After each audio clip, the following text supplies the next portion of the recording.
Mr. Chairman, distinguished members of the committee, thank you for the opportunity to appear before you today to offer my comments surrounding the use of security clearance system as a method of intimidation and retaliation, and in my case, DI removal of my security clearance based on my protected disclosures of information to the 9/11 Commission and to Congress regarding Operation Able Danger. Many of us take seriously our oath of office to support and defend the Constitution against all enemies, foreign and domestic. We demonstrate our commitment by decades of service to this country, trying to conduct operations to ensure our citizens are protected. There are officers within the bureaucracy who abandon their oath of office and instead become focused on a strategy of self-preservation, of obstruction of accountability. A culture now exists in which leaders with this abhorrent set of values are in charge of large portions of the intelligence community. It was our missteps before 9/11 that materially contributed to our failure to detect and neutralize the 9/11 attacks.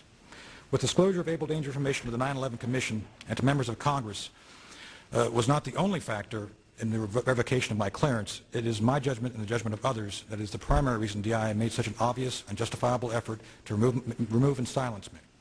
It is notable that I've been requested, as Congressman Weldon pointed out, to speak in front of the House Armed Services Committee to provide a top-secret full disclosure testimony on the Able Danger operation tomorrow. Let me be up front here. I am no Boy Scout. I was not hired as an intelligence officer because I hung out at the Christian Science reading room.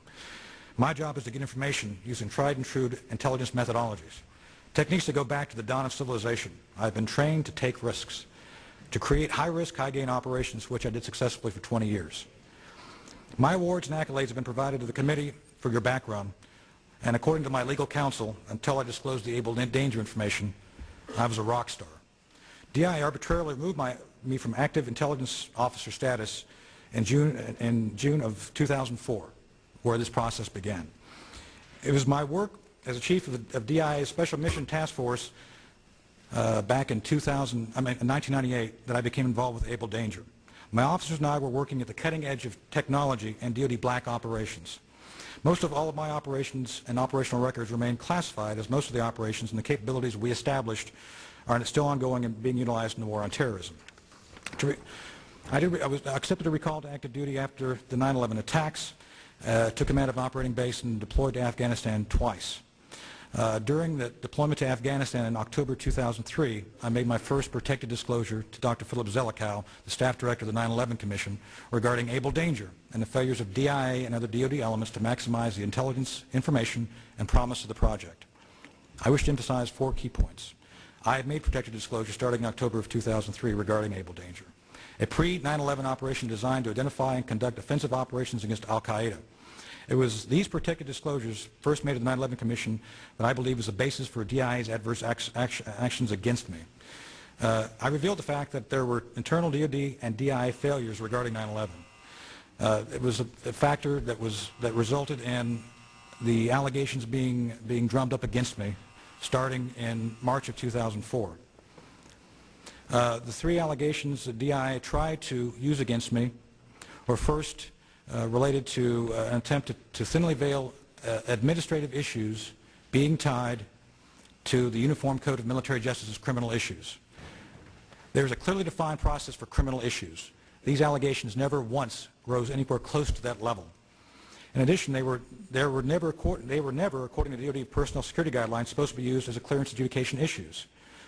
The 3 allegations used by DIA for the basis of their attempt to earn my career are the follows. Undue award of the Defense Meritorious Service Medal. DI claimed I received an unlawful award unduly, despite the fact the award was for, amongst other things, Able Danger. I provided classified officer evaluation reports and other supporting documents showing that the award was due. There was no evidence in the DIA IG report that I did anything wrong. To the contrary, it showed I followed the process I was given by the chain of command. I wear the award today on my chest. You can see it. The Army chose to not take any adverse action against me. Misuse of a government phone, second issue. Misuse of a government phone to $67. During the time I was in command of an operating base where I had access and ran millions of dollars of equipment and more than a dozen personnel, they did an investigation of my command.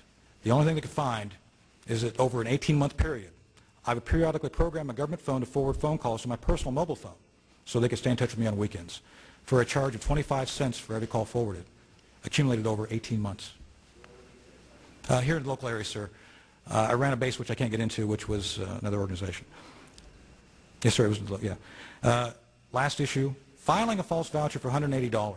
I attended Army Command and General Staff School at Fort Dix, New Jersey, a requirement for the promotion to Lieutenant Colonel.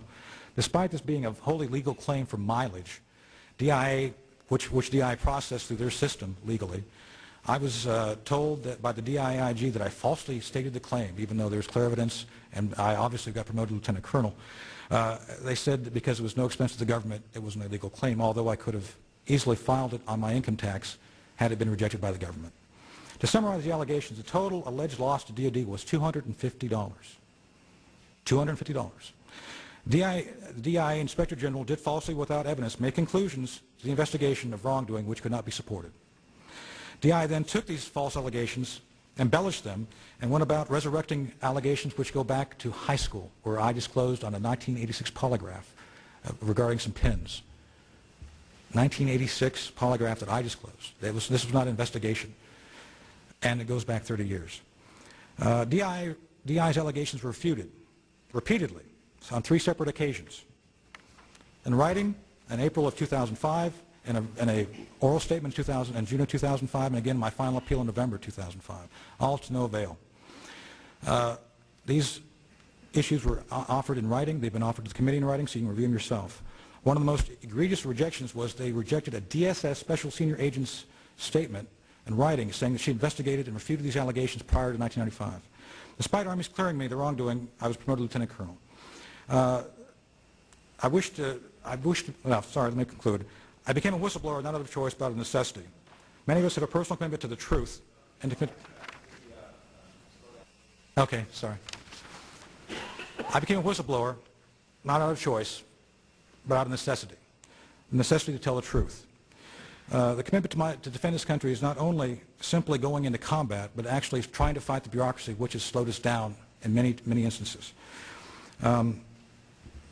I've tried to expose the truth of the 9/11 issues, 9/11 attacks, which I will hopefully provide more information tomorrow. There is a need to hold legitimately individuals accountable for their actions or inaction regarding clearances and security clearance system. There should be, I believe, an independent IG which looks at issues, and also a must-issue system which shows, some ability to issue a person a security clearance and retain it as long as there's no allegations against them, and establish, if you will, a list of penalties for minor discretions which could be used objectively for either an SES or a sergeant, no matter what that is. Anyway, thank you for allowing me to share with you the information regarding the DI retaliation against me regarding my disclosures of able danger information.